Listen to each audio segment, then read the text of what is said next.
And we all marched into the faculty meeting and marched down the aisles and onto the stage. And they had a bunch of 2x8 tables set up in front of with microphones, and the elite of the college faculty there. And they said, well, what's the meaning of this? This is, we're the non-organization, and here's your damn money. Now go fix the building and let's get back to school. That was Last Gasp publishing owner Ron Turner.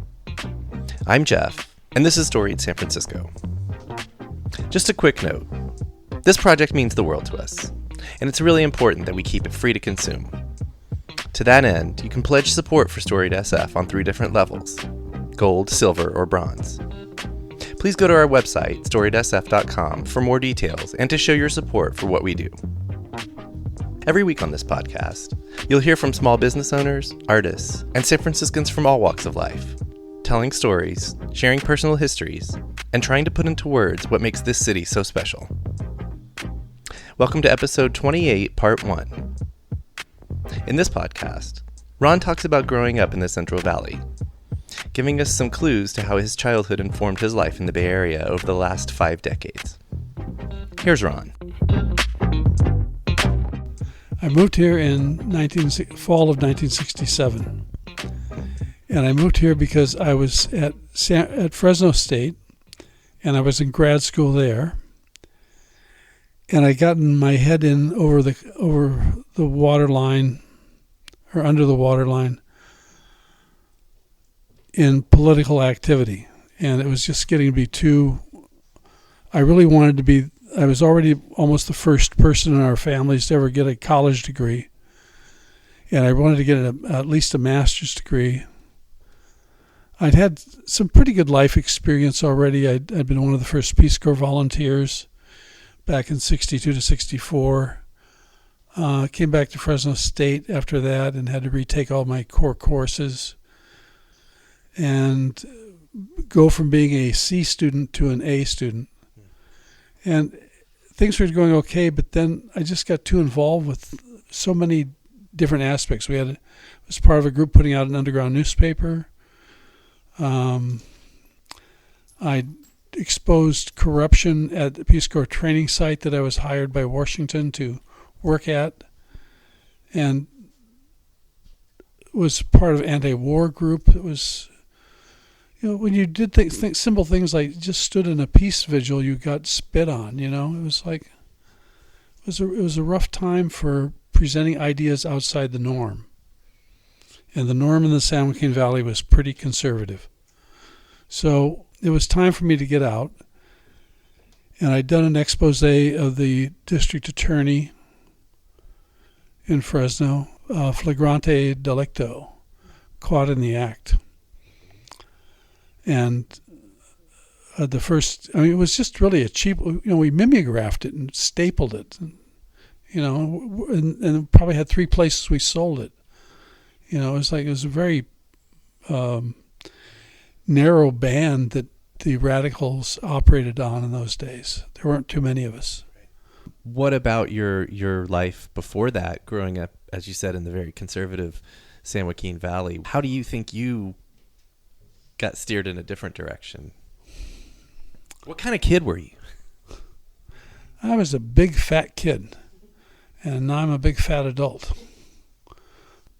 I don't know what kind of kid I was. I thought I was okay. I thought I was, I remember when I was in the 6th grade, I was immensely happy when 2 of my little girlfriends both gave me a kiss on each cheek at the county fair, and I wouldn't wash my face for 3 days just to prove that I was liked, because I also remembered running home from school after kids taunted me that I was ugly and crying in my pillow.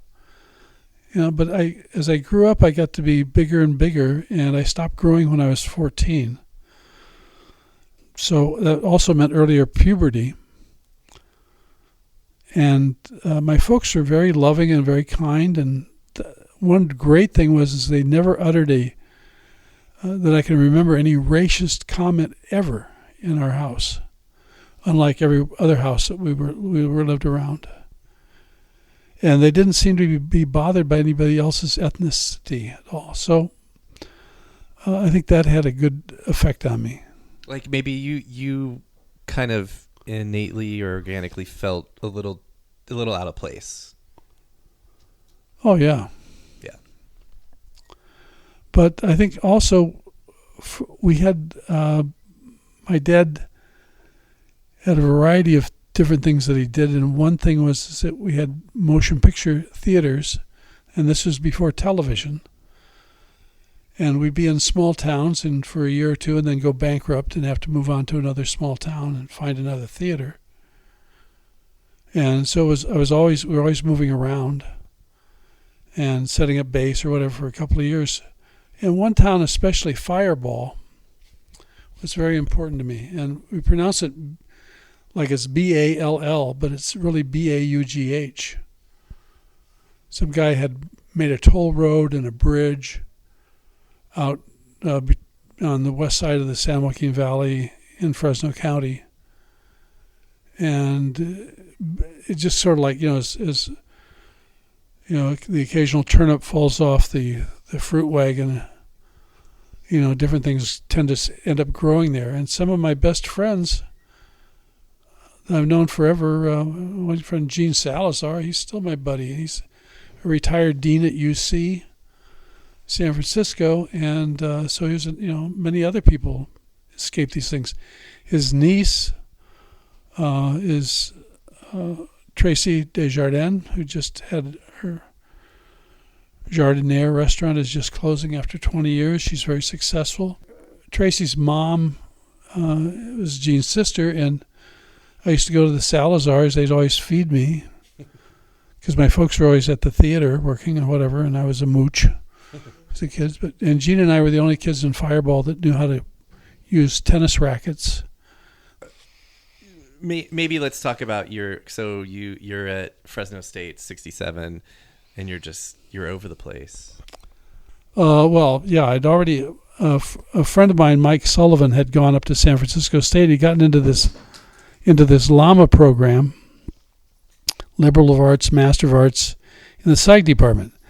And it was a very, very cool program. It was like the Psych department was like 5,000 students, 55 professors or so.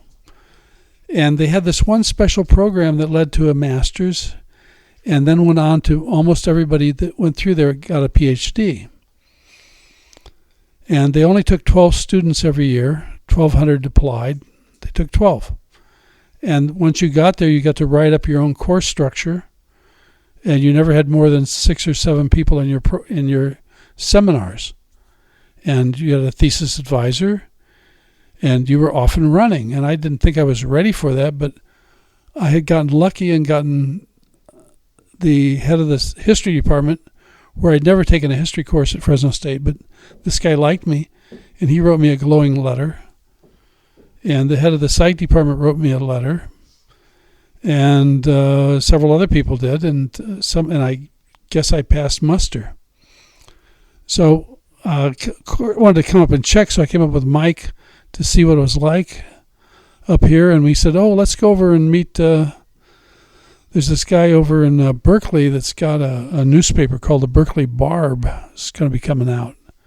I said, okay, so we went over to visit him, but he had a nightclub down on Shattuck. And as we went to the nightclub, we got in the middle of a shootout between a couple of guys on the street. So we were like hiding behind cars that were getting bullets shot in them. And then we went in to have a drink afterwards. As you do. So I thought this is a good introduction to the Bay Area. I'd worked on the railroad for 5 years also as a brakeman, and sometimes worked out of Richmond and Oakland. So I knew a little bit of the area and some history, but that was like a good introduction to things. And for our underground paper in Fresno, I'd interviewed the Grateful Dead and ended up giving them rides to the airport because there was really no way to get to the airport in Fresno after about 10 at night. And ended up being friends with them. So when I came up here, at least I had some people I knew, but I didn't have ability once I got up to San Francisco to enjoy all that because I was still working on the railroad down in Fresno. And it was a long growing season, and they wouldn't lay us off So I had to commute between San Francisco and Fresno for almost a couple of months after I first got up here. It was really crazy. So you got into SF State and you were hanging out with, among other people, the Grateful Dead. Was that when they were over on Haight Street or in that area? Were they already over there? 710 Ashbury. Ashbury, right? Yeah. Yeah. Can you talk about that? Do you remember any of that? Oh no, well they were busy, and they had so many people hanging on and being hippies, I always like to think of myself as a working hippie. I always had a job. Mm-hmm. And well, again, as I said, it was like trying to go into somebody's business and try to have a conversation with somebody in the middle of a big. Everything was, in a way, it was like sales all the time. They were like either selling themselves or the songs or the lifestyle, and there was endless reporters and people running around, and then there were the fans, lots of fans. My friend that I came up with, Charles Amerkanian, we both came up from Fresno State, and we'd been part of an experimental college at Fresno State, and he went in the music department and I went in the psych department, and we had our first parties. And he'd moved in next door to the Grateful Dead. That was where his house was. And we threw our first parties, and and invited all our new friends to each of our parties. And by the middle of the party, either he called me or I called him. And I was living out in Richmond District then. And I said, "So how's it going, Charles?" He says, "Well," he says, "it's really odd." He says, "All these people said they were coming, but hardly any of them came." I said, "Well, the same thing happened to my party. Why don't we join party?" So we went over to his party, and then we had enough people to make it a party. But something we learned in Fresno, if you said you were going to come to a party, you came. That was like, pinky swear, completely, you're going to be there. And in San Francisco, everybody says, "Yeah, I'm coming. I'll see you. Right on, man," and you never see them again in your life. So that was kind of like one of those kind of cultural change differences that you notice. But Charles ended up right next to the Grateful Dead, and he went on in his music career to become the music director at KPFA for 30 years. And he's still kicking with some various music organizations now. So that was all in your first year or so being here? First 3 or 4 months, yeah. Yeah. So you lived out in the Richmond district? Yeah. Where were you? Do you remember? That would be on 6th Avenue off of Balboa. Yeah, okay. Not a bad area. No, it's pretty Russian. All the Russians were always like, you walk, a lot of white Russian community out there, and walking down the street, and there'd be a couple old Russians, they'd be kind of looking at you grumbling, "Rasputin, Rasputin," because I had my long hair and long beard, and it was dark then. Yeah. So I don't know about that. So. Okay, so this all was 1967. Do you want to talk about anything else about just starting to live here before we get to Last Gasp? Because you said Last Gasp was summer or early 70, right? Yeah. Okay. Was there anything else in those 3 years you want to? Well, there was a group I joined in San Francisco State called the Committee of Return Volunteers. This was nationally about 3,000 souls who had spent at least 2 years either in the Peace Corps or American Friends Service Committee. But it was mostly former Peace Corps volunteers. And as the anti-war movement picked up, we felt that we were kind of the State Department of the movement, because we had people from almost any country in the world who knew deeply and intimately about the political realities of that country, and which were not much known in the United States. So we kind of did a lot of actions and activities with that group. So there was that. I don't know, I just kept getting a lot of great jobs, and we also had the strike at San Francisco State, which was the longest strike in U.S. history for students. And that had my roommates at that time was a guy named Roger Alvarado, who was head of the Third World Liberation Front. So he looked a lot like Che Guevara, only he was taller, and had a hard time fitting in my Volkswagen. So we drive to school every day to greet our 2,000 police minders on campus as we attempted to strike. It was a pretty brutal, bloody time, and a lot of people got arrested and busted. So there were many, many stories in that era. Were you part of the organizing for the student strike? Or? I was peripheral for that, but I was not a leader. Although I did, first time I got my picture on the front page of the paper was we had a Black Students Union on campus, and great bunch of guys, and there was we're trying to establish a Black Studies program, a degree program, and also other ethnic studies programs. And there was kind of a plywood warren of offices on campus. The year before I got to State, the students had taken over the cafeteria and the bookstore's financial things, and instead of having the money go to some corporation, it went into the student funds. And with the student funds, they then embarked on setting up a community psychology program, which sent people out to the various ghettos around San Francisco, in which you didn't have to go very far, believe me, in those days, to find impoverished areas of ethnic people. And they brought people to campus that had never been to campus before. They had teaching assignments. They were, kind of creating things out of thin air, but it was, actually solid when they got done with it. And so this worked as very nice. And around that same time, from that grew a idea of doing ethnic studies programs. And Reagan, I believe, was governor back then.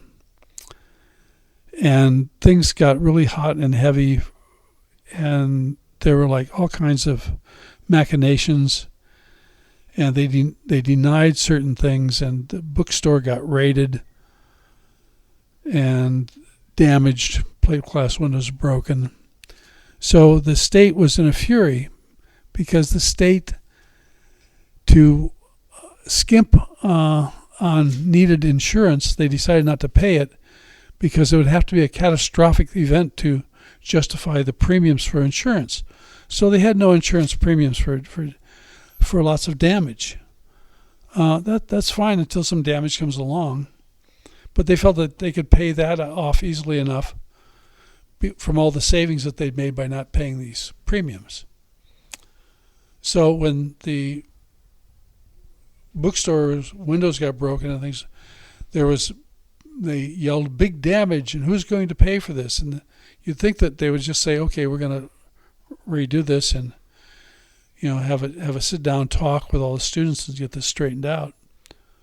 And the students are really angry then. And so we had a group I had coffee with in the morning at San Francisco State in the cafeteria, and we called ourselves the Non-Organization. And we thought that it would be a great idea if we just raised money amongst the students and paid for the damn rebuilding ourselves and go on with our lives. This was just a distraction to our studies. So we did this, and this guy, George Mason, was going to be I think his dad had a bookstore down in Pacifica. He was a big, tall guy, good voice, nice baritone. And he got bronchitis, and I was told 5 minutes before, half hour before, he couldn't do it. You're going to have to do it, Ron. So, geez. I had no idea what I was going to say, no idea what I was going to do. And the only thing I could think of was like, okay, we got to collect money, so we're going to need a container. So I sent some friends off to the cafeteria where they had these empty 3-pound cans of Folger coffee, which made the horrible stuff we drank every day there. And I had them lined up around. I said, you just go around and get into lines and pass these cans back and forth when we collect the dough. hoping there'd be enough people that would show up at this rally, and also there'd be some money coming in the cans. What else to do? So anyway, I got up, and the only thing I could think of was the time that I sat at an A.A. Allen revival in Fresno with a bunch of my buddies with all these crutches that we'd gotten from the Disabled American Veterans Store, and walked down on our crutches and agreed that we'd been saved and threw our crutches away and ran out. But I kind of remembered the patois that this Okie preacher had done, and so I kind of made the talk into a revival talk. So off we went, and I gave the talk. We passed the cans of money, and it was like people weren't doing everything as a benefit back then. So the cans actually got full of money. And it was very successful. And the faculty was having a meeting, and we all marched into the faculty meeting and marched down the aisles and onto the stage. And they had a bunch of 2x8 tables set up in front of with microphones, and the elite of the college faculty there. And they said, well, what's the meaning of this? This is, we're the non-organization, and here's your damn money. Now go fix the building and let's get back to school. And then we marched out, and they were stunned. They didn't know what to do. So radical. Yeah, so simple. Another word for radical is simple, it really is. And so that night, my roommates out in Richmond came back and get me and said, hey, you got some people out here who want to talk to you in the front of the building. I said, oh, geez, what's this? I came out, and it was all the radical heavy people from school. He says, okay, so what are we doing tomorrow? I says, I don't know what we're doing tomorrow. I'm going to school. What are you doing? And then they said, no, you've got. Then I realized that this had been like a big step for them. I saw this as a kind of a burden of an obligation, but somehow it worked in their minds. And so within 6 months, I think I was living with a lot of these people, and we were taking in troubled children from the mission and basically spending our lives doing radical stuff. But during that whole time, I was still holding down jobs. And some of the jobs were fantastic in this town. I think you've read some of Gary Kamiya's columns about the whole area of San Francisco and its history in the paper every week. Gary Kamiya's father was a brilliant experimenter, and one job I had was to go with him, and he at UC San Francisco, and he had a lab set up, and he had like about 20 Buddhist monks come in, and he would like attach leads to their heads, and the computers covered like about 400, 500 square feet of these giant monster computers back then, stuff you'd find in a wristwatch today, but back then they were huge. And he did studies in alpha, in the brain waves, and alpha was one of the waves that your brain produces, about 4 major waves. And so I'd do the attachments, and then he'd ask people to get into a meditative state, and then they were all like having all kinds of wavelengths come out, and then they'd all go into a synchronized alpha. It was amazing. So he was like a really cool guy. But I'm not sure Gary was even born then. But anyway, so it's. What was your job in that lab? I attached the leads to the heads of the Buddhist monks. That's, like you Which said. was easy because their heads were shaved. But that is a cool job, right? That's a cool job, you were. We were at Pacific Medical Center. I had another job where we were trying to help blind people see. And the smallest computer that we could get together was about a 40 to 44 pound backpack thing. And they had to somehow carry it. And it would make stippled effects on your back from a camera. So maybe if you came up, it was, but it wasn't a color camera. That would have been too heavy. So it was just, it it was the wrong way to go at that time for visual things.